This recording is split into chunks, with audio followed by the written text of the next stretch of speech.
I've made it easy for you by gathering all the materials we need to replicate. We have two waves and a group of bubbles. We'll be recreating all of these objects, except for the droplet cutout that I created in the previous session.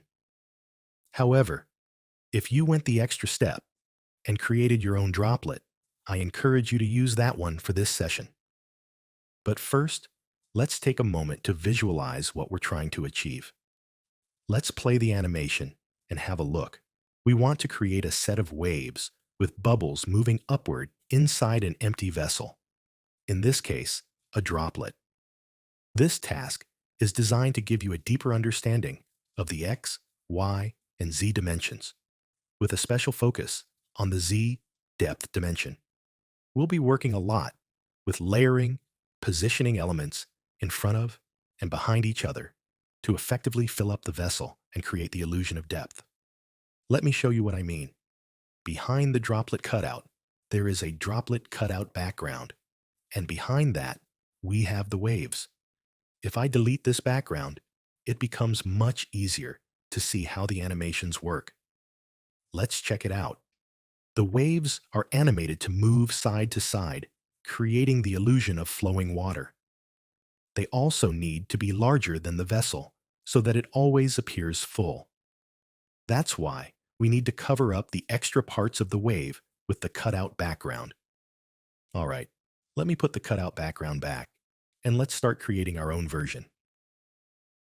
Head over to slide 1. Copy the droplet cutout, then create a new slide and paste the droplet onto it.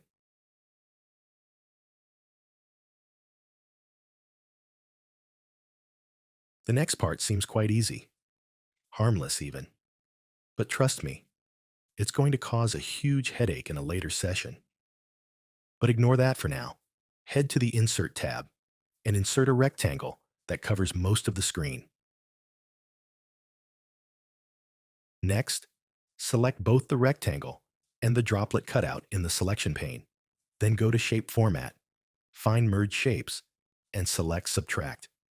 This will create a cutout effect, leaving us with a hollow droplet shape. When you're done, go to slide 1, copy the droplet cutout again, and paste it over your newly created cutout background.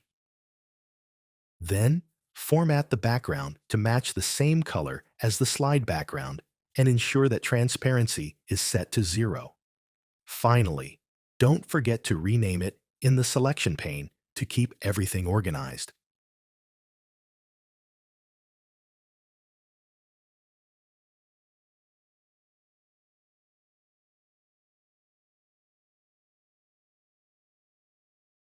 The next part is to create the waves.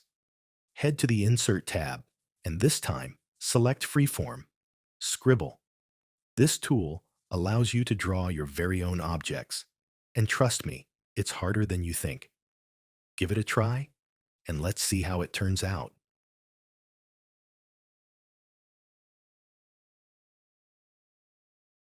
You can change the color after drawing to make it more visible. The problem with this solution is that the waves don't look very smooth. I find it hard to draw accurately with Freeform, but I just wanted to show you its function. Let's try a different approach. Head to the Insert tab again, and this time select Curve. This tool makes it easier to create smoother, more natural-looking waves. It's also much simpler to use. Just click for every point where you want to set a curve.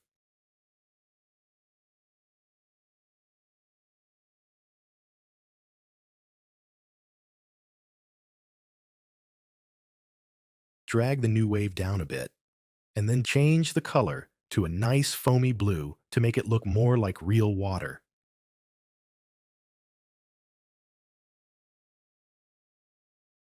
Then delete the ugly scribble wave we created earlier. That looks much better. Don't forget to rename it. Then, place it over the droplet to compare and see how it fits.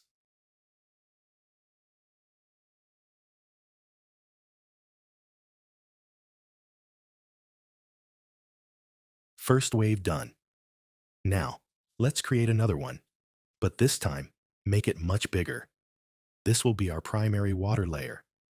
Follow the same steps using the Curve tool.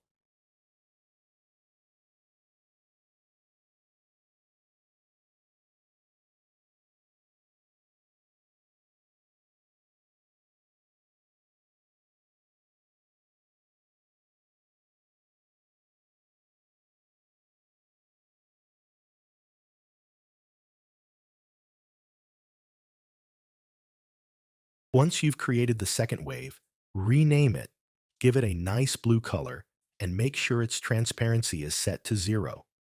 This is very important. Otherwise, the first wave will shine through it, which we don't want.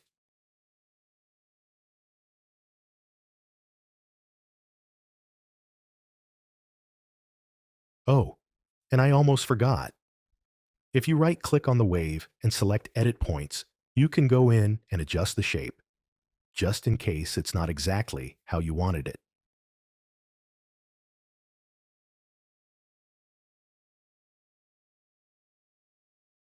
Drag the second wave into position, then head to the Selection pane.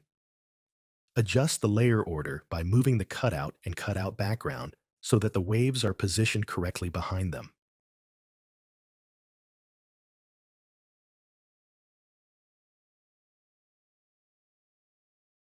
Great. Now we just need some bubbles, and we'll be all set. Head to the Insert tab, Shapes, and then select Oval. Remember, if you hold Ctrl plus Shift, you can ensure it's a perfect circle. Right-click the bubble, then select Format Shape. If there's any transparency, remove it by setting transparency to 0. Next, give the bubble a slightly light blue fill and add a white outline to make it pop.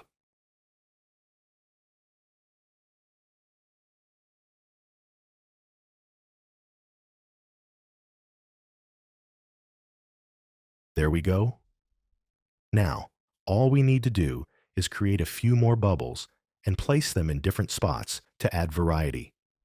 Go ahead and duplicate the bubble, adjust their sizes and positions, and spread them around to make the scene look more dynamic.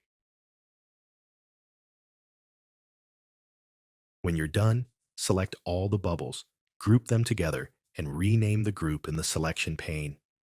This will make them easier to manage when we start adding animations.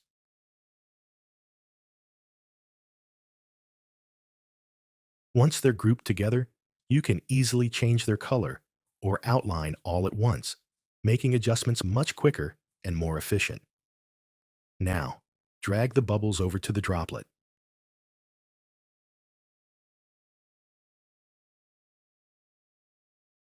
To finish up, go ahead and delete slide 1. We don't need it anymore. In the next session, we'll animate the droplet and bring everything to life.